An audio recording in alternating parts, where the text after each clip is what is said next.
The ERPodcast. Welcome to episode 36 of the ERPodcast, where we share lessons learned and stories uncovered from our consulting projects at Profit from ERP, a software selection and implementation firm. I'm your host, Gene Hammonds, founder and director of Profit from ERP. And today we get into the topic of software demos and ask the question, are software demos a big mistake or are they a bad idea? Is it that bad? Well, I can tell you that software demos aren't always your friend. They sometimes hide more than they show, and they show what they want to show, not always what you need to see. Yeah, demos are one tool to evaluate ERP software when your business is ready to make a change. But the big mistake is when it comes to using it as your only tool for determining if a particular software is going to fit. The old industry joke. There's this business manager. He dies and he finds himself face to face with the devil himself, who's working as an elevator operator. The devil asks, "Hey, buddy, what'll it be? You want heaven or hell?" And before you answer, the devil says, "Let's take a look at both." And the elevator goes up and up and up. The door opens and they're on top of a cloud and there's people sitting around playing harps. It's quiet, it's serene, and then the door shuts. And down, down, down goes the elevator, only to open to the scene of this big, loud party. Loud music, people are dancing, drinking, dancing more, and carousing. And the business manager says, "Wow, this is way more my style. I choose hell." And suddenly he's cast into a fiery pit with gnashing of teeth and caterwauling of all kinds of people. And the devil says, "Welcome to hell." And the businessman shouts, "Hey, what about that wild party you showed me?" And the devil says, "Oh, that was just a demo version. This is the live version of hell." ERP sales guys hate that joke. And the demo consultants don't much like it either. But today, we're going to teach you how to keep yourself out of that go live version of hell with episode 36 of the ERPodcast. Software demos, big mistake or bad idea? The ERPodcast. In the last episode, I told the story of a company that was looking for a new ERP system. They'd contacted me several times, but really hadn't ever pulled the trigger on getting their project off the ground. Finally, they call and they say, "Hey, we're ready. We're ready to get started on our ERP project. We've been looking at some software demos from 3 different companies, any one of which will just do the job for us. We just need to figure out how to pick which one." And when I found out which ERP programs they were looking at, well, I'm sorry, but the first ERP doesn't work in their industry. The underlying code base won't support it. They hadn't picked up on that yet, but it'll show its head. And the second one that they looked at might work in a stretch. I don't know. I don't have enough information to know yet. And the third ERP, well, that one costs nearly $2 million more than the second ERP. So one of those softwares is in the wrong place. I mean, either too small, could be too big. We don't know yet. So why did the company come away with the idea that each of those demoed softwares could, quote, do the job? Well, the point of the demo is to show everything in its best light, so you get the "this is what we do well" picture, right? But what if your business needs something they don't do well? Let me tell you about software demo training at some of the biggest names in ERP. I went, I learned, I failed, got bad marks from vice presidents to regional managers. They hated my demos. And years later, I finally kind of figured out why. The last software company I worked for full-time was Lawson and their M3 process manufacturing platform. From 2009 to 2011, it was a huge program, and Lawson was used at lots of international food and beverage manufacturing companies. We worked on U.S. projects, some British Columbia integrations with Sweden's headquarters, Argentinian go-lives, connected plants in California, Thailand, Chicago, and Lawson, to their benefit, they believe in training. So the first 3 to 6 months you worked there was just endless training class after training class. At the same time, we were also actively engaged in consulting on urgent customer projects that were going on. So we're all over the place. But they kept booking me into software demo training. I don't even do the demos. I was the analyst who identified the client issues and helped the demo guys set up what was relevant scenarios that they could demonstrate how Lawson could address customer issues. or at least that was how I understood my job at the time. Anyway, like I said, Lawson, big program, probably started at close to $2 million range for new implementations, and it went up from there. Originally, this was so big that you needed 6 different servers on site to run the program. But by 2009, server technology had come a long way, so we only needed 3 or 4 servers. But it took a month just to set up the servers. A big program for big companies. A full Lawson software demo could stretch over 3 days. I know, painful. Oof. But that's how big the program was. Anyway, I still hadn't completed that software demo training, even though I'm out working with customers for months, right? So HR finally corrals me and my demo consultant, and we're going to complete this last course. We had to sit through several days and watch demos on how to do demos. And then on day number last, we had an assignment. We had to get up and do a mock demo for the Lawson management team. We were at the headquarters in St. Paul. And now we'd been doing demos for customers out in the field. And one prospect, we'd already showed them all the same things that we were learning in this class. The prospects, they were polite, they paid attention, but they never really engaged. And that particular account, it had been dragging on for months that we knew of. It turns out they'd been looking at demos for 2 years. We were just the latest team into the game. We kept analyzing the company and coming back with more solutions and finding new scenarios and uncovering different things. And about a month before this demo training started, we had showed them an inventory projection module. It was a total game changer. It just blew them away. They went from bored demo guys to suddenly they came alive. And they kept going out of the demo room and bringing other people in to come take a look at what we were showing them. We even took some of their live data and imported it into the demo instance. We'd planned on being there for an hour in the morning for this demo, and we ended up working for 2 days. They came back the next day, and it turned from an hour-long demo into a 2-day work session. And it sealed the deal. They made the decision to go with Lawson, and now we're in St. Paul at Lawson headquarters doing that previously mentioned demo training. We were actually finalizing contracts at the time, faxing paper for signatures during lunch hours, and in breaks for the demo training, we could walk into legal and get our reviews expedited and find VPs for signatures. It was great. All with a prospect that had been looking at software for 2 years and never made a decision. Well, so when it came time for our mock demo, my demo consultant and I thought we'd be big heroes. We're going to show them how we finally close this account. We thought a demo that got the client to engage really interested them because it solved a problem that particular client had been engaged in it for years. They've been consumed with it, occupied with it, driving them crazy because they couldn't solve it on their own. The point was, or our point was, if you know the company's real issues, if you understand what they're dealing with, they'll actively participate and engage with the process. If you get into what they're passionate about, they'll get passionate about your software quick. So we present this mock demo, right? We show exactly what had worked. There were VPs and regional managers at Lawson, and during our demo, I kind of noticed them checking emails and not really paying a whole lot of attention to what we were doing. And at the end, this is what they told us, and it was not good. They said, "You guys are too technical. The screens you showed are boring. You need to show exciting screens. Too many numbers. Couldn't keep my attention. You showed the ugly part of the software. You guys should probably repeat this training before you talk to another customer." The demo that had turned everything around in the field absolutely bombed with top management. They completely missed the point, or so we thought, right? Our entire approach was to illustrate that standard flashy demos, while really showing the software's technological features, don't always connect with the client. Even if you do numerous demos, until you find what they're passionate about. And once we hit that mark, they couldn't wait to get started using Lawson. We ended up thinking those VPs were out of touch, and they ended up thinking they needed better client-facing staff. So we just went out and developed about 6 new accounts in the following 7 months. I mean, it was a great success. And we did great demos for clients. We just fell down when it came to HQ and headquarters, and that wasn't even the last time. Let's jump forward to like 2017 or so, 5 years after I launched Profit from ERP. Now, we're an independent consulting operation. We work with all different sorts of ERP software, depending on client, industry, all that kind of stuff.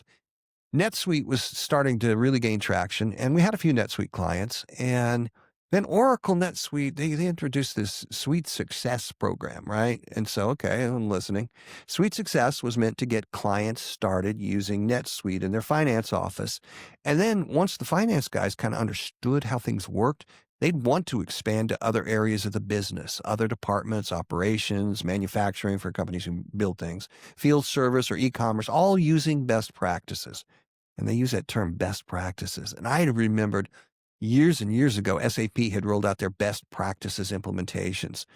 I'm not really sure how SAP evolved those best practices, but from the customer standpoint, from the customer perspective, it just seemed like they wanted to simplify their implementations and cut down on modification and make the implementation a stock assignment so clients could actually get up and running regardless of how the business actually worked.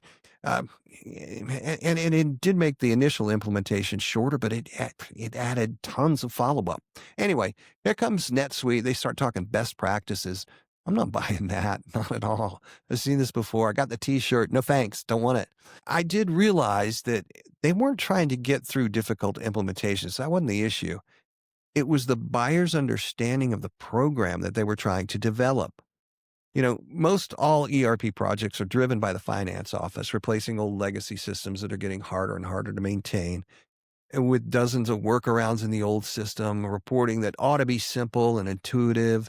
And then next thing you know, you got a bloated staff from having to do all these cumbersome manual workarounds. And then you look for better reporting, actual usable financial data, all that and more. ERP, the concept involves automating all those transactions throughout the organization. Financial controllers, historically, they want to limit access to their sensitive financial data and any accounting programs, as they should. But once they start using NetSuite and they find out the first internet-based software has different interfaces for different users, the finance guys start coming up with new ways they can deploy the system outside the business office. NetSuite ended up selling more software to their existing clients when it was the controller kind of doing the sales work, right? Anyway, it was a viable concept, not for every client, but for many. Sweet success. It was great. So we go do this training. The last day, all of the attendees were to get in teams and do a mock demo, okay? Been here before. They assigned us a mock scenario, and the particular scenario we drew was an AV company, right? Bingo. I had an AV company as a client that selected NetSuite 3 or 4 years previously. It was a huge success story. We'd done one of our early cost revenue models there, one of the first, and that's where we take all the cost data used to purchase and implement the ERP. And then we start tracking all the resulting efficiencies and create a payback break-even analysis. We'd even shown how NetSuite could pay for itself in 17 months, and then NetSuite would have an overall return of about $7 million over 3 years. And this was a company that was just out of the startup phase. They were running at about a $15 million annual run rate of revenue when we started. You can catch all the details. We did it in an early episode of the ERPodcast. We'll put a link in the notes. We had the CEO and CFO of guests on the ERPodcast, and it was 36 months after they went live. And it was our time to circle back and see how they really did on our projected $7 million return over 3 years. We asked the CEO if they'd followed that cost revenue model that we'd initially come up with. And they said, and I've told this story before, they kind of laughed, right? They had not followed our cost revenue analysis. But what they said was that the cost revenue model showed them how the software could pay for itself. And they substituted their return ideas for what we had initially projected. They hadn't achieved a $7 million return. They'd actually doubled that. 15 million in returns, growing the company to 30 million, basically doubling the company in size in 3 years. What's more, they were in final negotiations to purchase some other AV outfits in Japan and Australia, and they would soon be a $60 million annual revenue company within the next couple of months, all based on how they'd use the software, right? A huge success story. And now here we're doing a mock demo of the same NetSuite ERP that AV company had used. So what we put together was a demo that showed how they'd succeeded with NetSuite and showed how the mock demo company could do the same. In theory, I was sure this was going to be a big hit. It was not. They said we spent too much demo time in return spreadsheets and not enough showing features and functions. So a failed mock demo with Lawson and then a failed mock demo with NetSuite. My initial thoughts were software executives just seem to be missing the point of these mock demos. When you focus on demoing things that are of critical importance to customers, whether it's flashy features of the software or not, the customers become involved, excited, engaged, and they see the end value of using the software. You make it real for them. But I think I might have been wrong. I mean, ERP software is funny. Not haha funny, but it's a product where the effectiveness depends on who is using it. I mean, you could say the same about a lot of different products. The golf club, okay? We put it in the hands of a young Tiger Woods, and that golf club has a certain effectiveness that you or I will never achieve, even if we use the same brand and type of club, right? And with ERP costing dearly, up to in the millions in some cases, making a promise to a new customer that is not delivered upon, well, the end result of that is called a lawsuit.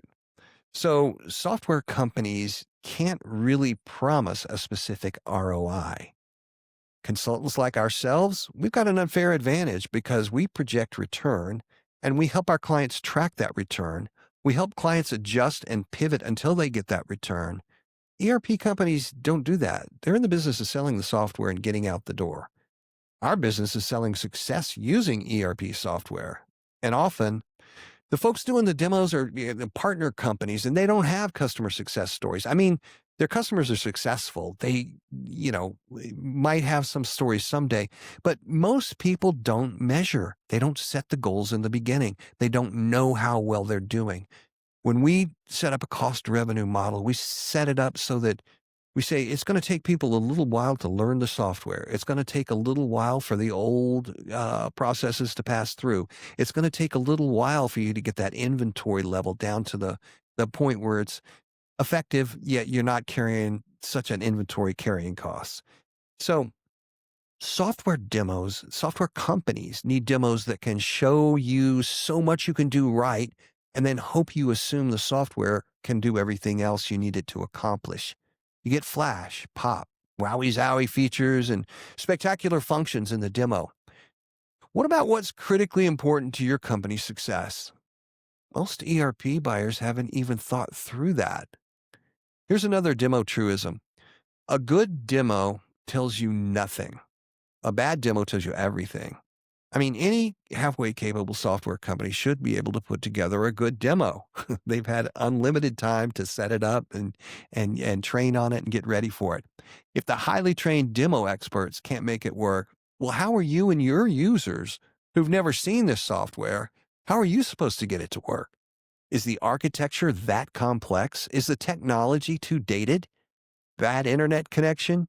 You're going to have to use that architecture, work the technology, and connect to the very same internet that's not working during that demo. Here's what a software demo can tell you. Maybe you should be looking at this ERP from the first demo, and that's all. That's really all. If the demo is specific to your industry, well, that's great because they have many similar companies using the ERP. They have expertise in your area. Good to know, good start. But it's not the end. You don't know if it'll work for you until you've proven that it meets every requirement or it has a workaround for the few things where it doesn't. You're looking for an 85 to 90% fit rate to start, okay? And now, how do you know that percentage? Well, show me your requirements. You got a list, right? You've got them all documented, department by department, in detail. I once took an assignment with a company and they said they'd already done the requirements. They'd collected all their requirements. We didn't need to budget any time in the project for that, right? So I show up for the initial meeting. They give me this list of their 18 or 19 requirements. And frankly, it looked like it came from a software company website somewhere. And they told me they'd seen demos from that same company. And that company had helpfully helped them put together the requirements list. What they had was a list of things that particular software company thought they did better than the competition. And if they had compared those issues to the other software companies, well, it's kind of a slanted evaluation opportunity there. So 18 or 19 requirements. We're ready to go. First morning, we start the meeting. We start talking about, what's going on here? What are you guys trying to accomplish? Tell me about your business, blah, blah, blah, blah, blah. Making a few notes in the margins. And as they describe their business, by lunchtime, I had 75 requirements that they hadn't thought about, which is a good illustration why you need to formalize your requirements process. Look, unless you work with a lot of ERP systems constantly, you don't even know what to ask for. You don't even know what's available that wasn't there a year ago. What do the new releases offer? Is this AI they're talking about? Is that a real thing? Can we really use it? Or is it something for the next release, right? That never seems to come. Anyway, that client with the 18 or 19 requirements, we ended up with 137 requirements for that particular client. And then we started scheduling follow-up demos, more like work sessions, right? And have the AP manager come in and check off everything the software does in AP. Have ops guys come in and learn exactly how the software handles each requirement of how they create their product. Every department involved has a seat at that table. And you can start checking things off, almost signing off requirements by the specific users that need to use that software. At the end of that round of demos, you're probably left with 15 or 20 open issues, requirements that you really haven't seen demonstrated, or maybe they showed it to you and you're not really sure. But now you're getting closer to a decision, right? One software, you're looking at several. One software might have 9 open issues on their list. Another has 17. You can compare that. And if we've done the cost revenue model, you can see that your requirement number 5 that's going to save you $3 million over 5 years, and requirement number 6 is that accounting manager is nice to have. Well, maybe it's not so important that we have number 6, but man, that number 5, that's worth a lot to us. And now there's the workarounds that we have to look at. Now we're starting to make real decisions based on financial impact. We can go back to the software company and say, hey, we need you to address these open issues, right? Let's describe them. Let's sketch them out, at least on a whiteboard, or produce schematics and that type of thing. And sometimes they'll come up with a third-party add-on, and now we got to do an evaluation. We need to find out how that third-party add-on is integrated, what it takes to manage these two softwares working in conjunction, and even get references for that add-on, right? We can also see how close we are to having nearly full information and be aware of what we're going to have to deal with as we get into the implementation. Selecting ERP, you're never going to have complete information. There's weird things like market trends and economic factors and unknown software development roadmaps, product release cycles. You're never going to have perfect information, but you can have complete information on your basic requirements coverage. And here's the thing. When we first take on a new client at Profit from ERP, task number 1 is to assess those requirements at the user level. Yeah, we talk to the VP manufacturing. That's critical input. But we also talk to the assistant manager of manufacturing, the woman who's on the shop floor day to day seeing the process. We need to understand the process down in the weeds. Same with finance, same with operations, inventory, you name it. And while we're doing this, what we're seeing, most of those requirements are standard ERP stuff, standard type functionality. But sometimes things are a little different. Revenues are recognized on a different schedule. Business processes have different workflows, extra steps, allocations. It could be anything, anywhere in your business. Look, when you sit down to a software demo, you want it to work. That's natural. You're looking for a solution to your business issues. When I sit down with you on the demo, I'm looking for why it won't work. What's going on to cause major issues in the implementation? We generally work with our clients through implementation to go live and somewhat after that. And I want to know where we're going to need workarounds. What are the integrations like? What are the integration points? What are the outboard systems? What could go wrong? You want this software to work, but it's your first look at an entirely new system. The demo folks are moving quickly, clicking here, clicking there. They're trying to make it look easy to use, right? And, you can't track a cursor going across the screen. You're not sure where they're clicking on, which box or whatever. Invisible quickness is really hard to follow. Think of it. Think of all the software you use today, Excel, whatever. Personal and business. Have you ever watched it while somebody else clicks through the pages and options? That'd be ridiculous. Following clicks is hard. Following invisible clicks is next to impossible. And remember, you want the software to work. You're filling in the blanks. You're seeing what you want to see. One of the top 3 ERP fails is finding out the features you thought you were seeing in the demo don't exist in that software. And you don't realize that until it's live and it's not performing how you expected.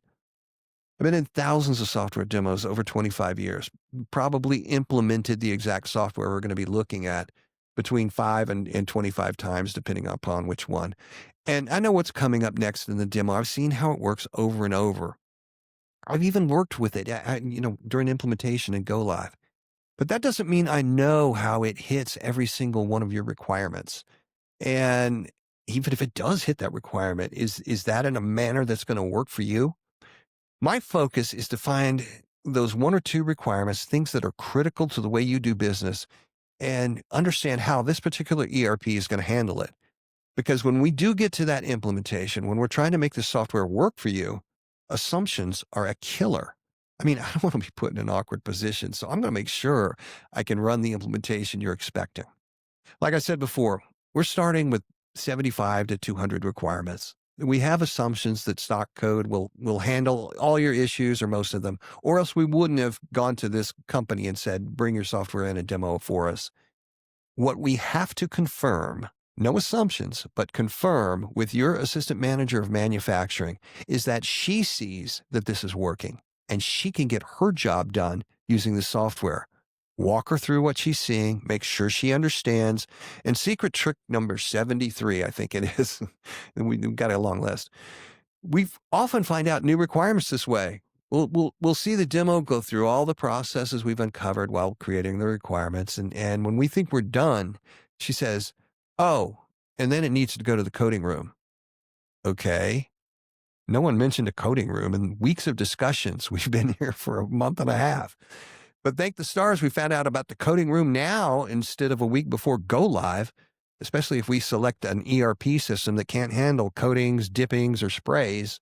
I don't know if that's a real thing, but I do know if it's something for your business, we got to find an answer. So you see how we're walking through every requirement with every ERP vendor?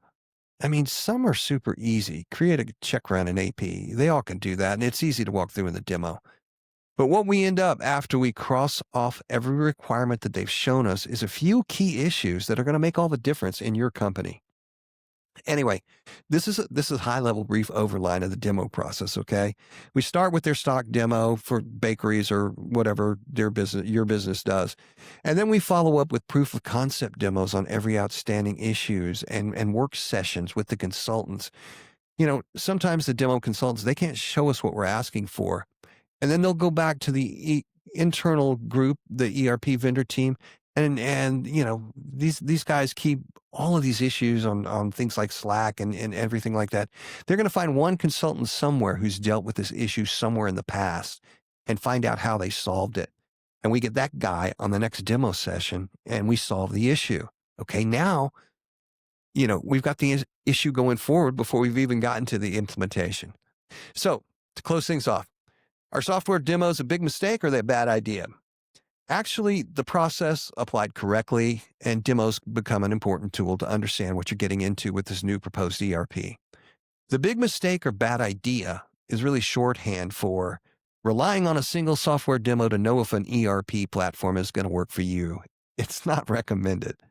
It's a less catchy title than big mistake or bad idea, but you get the point. And this is a proven methodology. I first saw this with a client who had hired their former software consultant to run an ERP selection process. I also watched that company become a category killer in the years to come. And I've run into the same process with other clients and realized this is one of those keys to ERP success. And across over maybe 400 plus projects, and I don't know how many software demos, you put it this way, I hate software demos. I really hate them. But I love solving my clients' business problems. Software's boring. Success is exciting. The new ERP platforms come into the market and they all want to show us consultants demos so we're going to know how to recommend their programs. And I tell them, I'm not watching another software demo. And just like my headquarters failed mock demos, I'm more concerned with my customers' results than with demo flash and all that kind of thing. So I asked these new ERP providers, just give me a list of your successful customers using your new ERP. And when I have a similar client, we'll put together a real requirements list for you. And then we'll sit down with a demo with your new boy ERP. And while the client may really enjoy it, I'm going to try and break it. That's what I do. So whether you bring in profit from ERP or your average garden variety ERP selection consulting team, understand that the process you take and the people on your internal ERP team are the most important factors in whether the ERP project sees success or failure. How you handle software demos is part of one of 10 major areas that the top performing companies engage when they're selecting ERP. Another part is realistic budgeting for your project, as well as budget control during your project. And we can show you more and get into deep with all 10 of those issues, but we can show you how using our services are going to net save you money compared to going it by yourself. We save you money in the short run, but way more importantly, we bring you profit from ERP in the years in the future. Thanks for joining us on episode 36 of the ERPodcast. Like us and subscribe for notification of new episodes. And coming up next week, episode 37, companies that didn't get profit from ERP. An expose of garden variety consulting versus profit from ERP processes. Interesting case studies on what to look out for. You'll find it right here on the ERPodcast. I'm your host, Gene Hammonds, wishing you a profitable future. The Chronicle of American Business and Technology, the ERPodcast.